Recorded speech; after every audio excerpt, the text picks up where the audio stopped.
ಗೌರವಿಸಬೇಕು.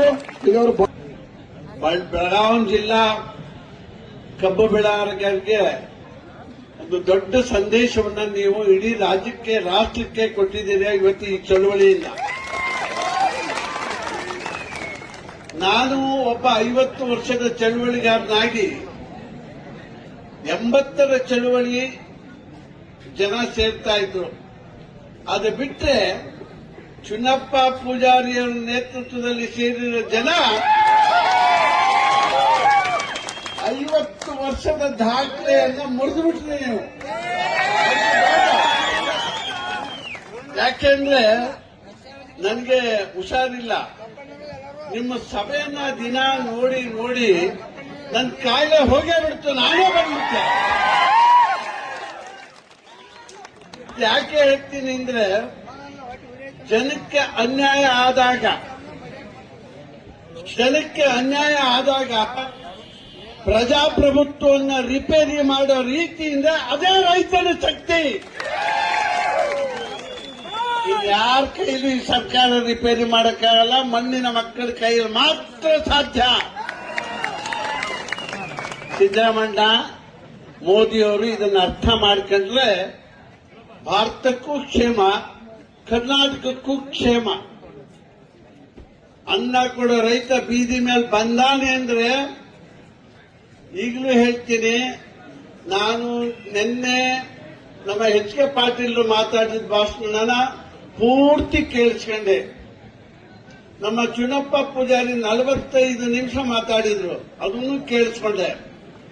ಈಗ ನಾನು ದಾರಿಲಿ ಬರ್ತಾ ಕಾರ್ನಲ್ಲಿ ಈಗ ನಮ್ಮ ಸಕ್ಕರೆ ಮಂತ್ರಿ ಮಾತಾಡಿದ್ನು ಕೇಳಿಸ್ಕೊಂಡೆ. ಸಕ್ಕರೆ ಮಂತ್ರಿಯವರಿಗೆ ಎಚ್ ಕೆ ಪಾಟೀಲ್ ವರದಿ ಮಾಡಿದ್ದಾರೆ.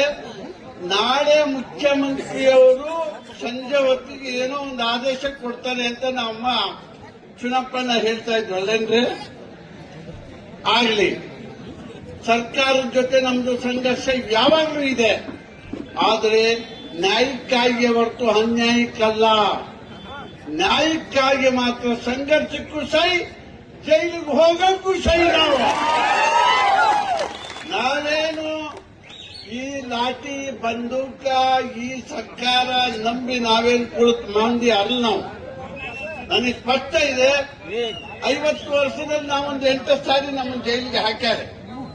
ಅದೇನು ಜೈಲು ಅಂದ್ರೆ ನಮ್ದೇ ಮನೆ ಬಿಡಿ, ಅದೇನು ದೊಡ್ಡ ವಿಷಯ ಅಲ್ಲ. ಅಲ್ಲಿ ಭಾರಿ ಚಲೋ ಊಟ ಹಾಕ್ತಾರೋ ಯಪ್ಪ. ನಿಮ್ದು ಊಟ ಏನೈತಲ್ಲ, ಬರೋಬ್ಬರಿ ಊಟ ತೂಕ ಮಾಡಿ ಊಟ ಹಾಕ್ತಾರೆ. ನೀವು ಹಬ್ಬ ಒಂದ್ಸಾರಿ ಹೋಗಿ ಬರ್ಬೇಕ್ರಿ, ಹೋಗ್ಬೇಕ. ಅವಾಗಲೇ ನೀವು ಲೀಡರ್ ಆಗೋದು. ಜೈಲಿಗೆ ಹೋಗಿ ಬಂದ್ರಿ ಅಂದ್ರೆ 10 ಕೆತ್ತೇಜ ಧೈರ್ಯ ಬರ್ತದೆ, ಇನ್ನೇನ್ ಬಿಡ ಅಂತ. ಅಲ್ಲೇನ್ರಿ? ಅಲ್ಲೋವರ ಜಾತ್ರೆಗೆ ಹೋಗಿ ಹೋರಿ ತರ್ತೀರಿ, ಅದು ವ್ಯವಸಾಯ ಹೊಡೋದಕ್ಕೆ ಕಬ್ಬಿ ಹರಿದ ಮನಿಕೊಂಡ್ರೆ ಏನ್ ಮಾಡ್ತೀರಾ? ಮುಗ್ದಾಣ ಚುಚ್ಚಿ ಮುಖ ಬೆಂಕಿ ಹಚ್ಚಾದ್ರೆ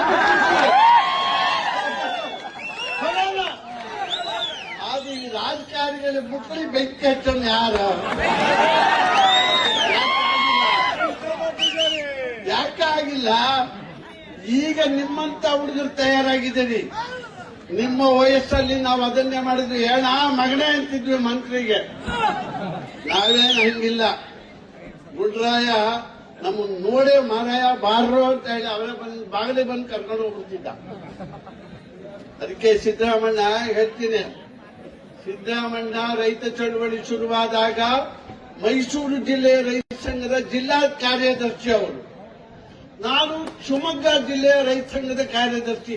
ನಾವಿಬ್ಬರು ಈಗ ಅವರು ಮುಖ್ಯಮಂತ್ರಿ ಆಗಿದ್ದಾರೆ, ನಾವು ಇನ್ನೂ ಚಳವಳಿ ಮಾಡ್ತಲೇ ಇದ್ದೀನಿ. ಅದಕ್ಕೆ ಸಿದ್ದರಾಮಣ್ಣನಿಗೆ ಹೇಳ್ತೀನಿ, ನೀವು ಜನತಾ ಪರಿವಾರ ಬಿಟ್ಟು ಕಾಂಗ್ರೆಸ್ಗೆ ಹೋಗಿ ಮುಖ್ಯಮಂತ್ರಿ ಹುದ್ದೆ ತಗೊಂಡಿದ್ದೀರಿ.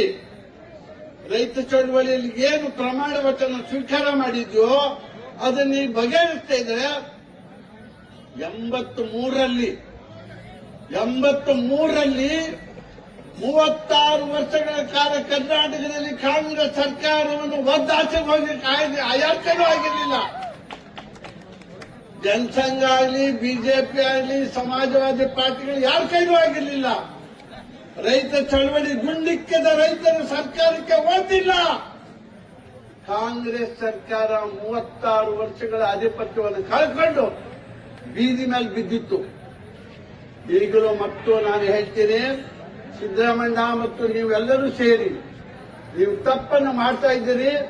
ಮತ್ತೊಮ್ಮೆ ಕಾಂಗ್ರೆಸ್ ಅನ್ನು ಅಧಿಕಾರ ಕಳ್ಕೊಳ್ಳುವಂತ ಹಸ್ತದ ಸಮಯ ಮಾಡ್ಕೋಬೇಡಿ, ಎಚ್ಚರ ಅಂತಕ್ಕಂಥ ಮಾತನ್ನು ಹೇಳ್ತೀನಿ. ಇನ್ನು ಹೆಚ್ಚು ಮಾತನ್ನ ನಾಳೆ ಬೆಳಿಗ್ಗೆ ನಾನು ಮಾತಾಡ್ತೀನಿ. 1 ಗಂಟೆ ಬೇಕಾದ್ರೂ ಮಾತಾಡ್ತೀನಿ. ಈಗ ಸಾಕು. ನಮಸ್ಕಾರ.